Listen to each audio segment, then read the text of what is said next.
এলাকায় ডাকাত পড়েছে, এই টেনশনে আমাকে কেন ঘুমাতে হবে? সময়ও দেশে আছি, দেশের ভালো সময়ও দেশে আছি, যারা ভালোবাসি না তারা কিন্তু চলেই যাচ্ছে। মানে এমনভাবে দোয়া দুরুদ পড়ে বের হতে হবে যে আমি বাসায় যাতে সঠিকভাবে ফেরত আসি। সিনেমা হলকে কেন ভাঙা হবে?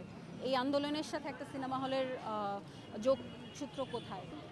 অবশ্যই তাদের সাথে একাত্মতা পোষণ করেছে এবং আম, আসলে তারা সুষ্ঠু একটা সুন্দর বাংলাদেশ চায়, একটা সত্যিকারের বাংলাদেশ চায়, চায় যে ভবিষ্যতে যারা বাংলাদেশে থাকবে তারা শান্তিতে এবং বাংলাদেশকে ভালোবেসে থাকবে। আমার মনে হয় যে সিস্টেমের যেই সমস্যাগুলো আছে সেগুলোকে তারা পয়েন্ট আউট করে দিয়েছে যে এখানে এখানে সমস্যা আছে, সেগুলো নিয়ে কাজ করতে হবে। এবং ডেফিনেটলি সবাই আসলে আমরা আমাদের দেশকে ভালোবাসি। আমরা এখানে মনে হয় যারা দেশকে ভালোবাসি, দেশের সব খারাপ সময়ও দেশে আছি, দেশের ভালো সময়ও দেশে আছি, যারা ভালোবাসি না তারা কিন্তু চলেই যাচ্ছে। প্রতিবাদ জানাতেই আজকে এখানে এসেছি যে একটা সিনেমা হলকে কেন ভাঙা হবে?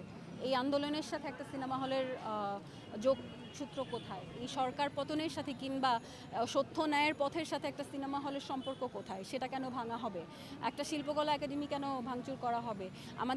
আমাদের ঐতিহ্য সংস্কৃতি, আমাদের যেই ভাস্কর্যগুলো আছে, যেগুলো আমাদের ইতিহাসের অংশ, সেগুলো কেন ভাঙচুর হবে?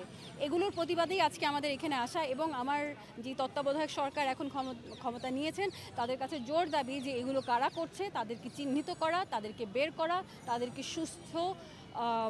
সুষ্ঠু বিচার করা যে আসলে এটা কেন হচ্ছে, তাদের শাস্তি দাবি করছি। এবং আমি চাই যে আসলে আমরা এখন অনেক স্পেকুলেশন বের হয়েছে যে এই দল করছে, ওই দল করছে। আমরা স্পেকুলেশন চাই না, আমরা চাই যে বলুন কে করছে, কারা করছে, কেন করছে, এবং কেন আমরা যেই জয়টা ছিনিয়ে এনেছি সেই জয়টা ছিনিয়ে আনার পরে কেন আমরা জয়টা উদযাপন করতে পারছি না এই ঘটনাগুলোর কারণে। এবং আমি অবশ্যই সব কিছু নিন্দা জানাচ্ছি যে আমাদের একদম পাহাড় থেকে সমতল পর্যন্ত যেই সহিংসতাগুলো হচ্ছে, আমি সবগুলোতেই প্রতিবাদ জানাচ্ছি। আমার মনে হয় যত দ্রুত সম্ভব তত্ত্বাবধায়ক সরকারকে খুঁজে বের করতে হবে এরা কারা, কেন করছে। হ্যাঁ, এটাও তো মানে আমি কেন রাতে ঘুমাবো এই টেনশনে যে মাইকিং হবে, এলাকায় ডাকাত পড়েছে, এই টেনশনে আমাকে কেন ঘুমাতে হবে? আমাকে কেন বাসা থেকে বের হওয়ার সময় মানে এমনভাবে দোয়া দুরুদ পড়ে বের হতে হবে যে আমি বাসায় যাতে সঠিকভাবে ফেরত আসি? আমার কেন এই এত শঙ্কা নিয়ে আমি কেন আমার দেশে থাকবো?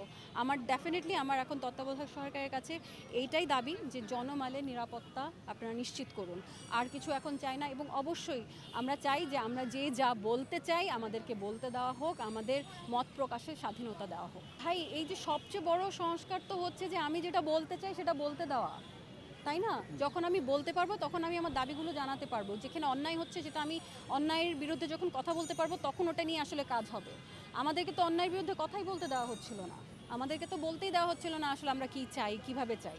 তো এখন আগে সেটা নিশ্চিত করতে হবে যে প্রতিটি মানুষ কথা বলতে পারবে নির্ভয়ে কথা বলতে পারলেই প্রতিটি দাবি সঠিকভাবে তুলে ধরতে পারবে। এটা আমি বলবো আমাদেরকে আসলে এটা সচেতন হতে হবে। আমি অতীতেও দেখেছি যে কিছু আর্টিস্ট থাকে তারা একদম সরকার দলীয় হয়ে যায়, এবং যারা সরকার দলীয় না, অন্য দলের ছিল, তারা কোণঠাসা হয়ে যায়। এটা আমরা কিন্তু পর্যায়ক্রমে প্রতিবারই দেখে এসেছি, এটা হয়েছে। আমি মনে করি এইবার আমরা আর্টিস্টরা সচেতন হই, আমরা এমনটা না করি, আমরা একটা অরাজনৈতিক ফিল্ড রাখি এই আমাদের সংস্কৃতি সমাজকে। আমরা কোনো রাজনৈতিক দলের হয়ে আসলে কাজ না করে আমরা যেটা ভালো পারি যে আমাদের কাজের মাধ্যমে, আমাদের নাটক হোক, সিনেমা হোক, আমাদের মঞ্চ নাটক হোক, আমাদের গান হোক, সব কিছুর মাধ্যমে দেশ গঠনে আমরা যাতে ভূমিকা রাখতে পারি, আমরা সেটা যাতে করি। আমি এটা প্রতিটি শিল্পীর কাছে আমার আহ্বান থাকবে, আমরা যাতে দেশ গঠনে সবাইকে সহযোগিতা করতে পারি।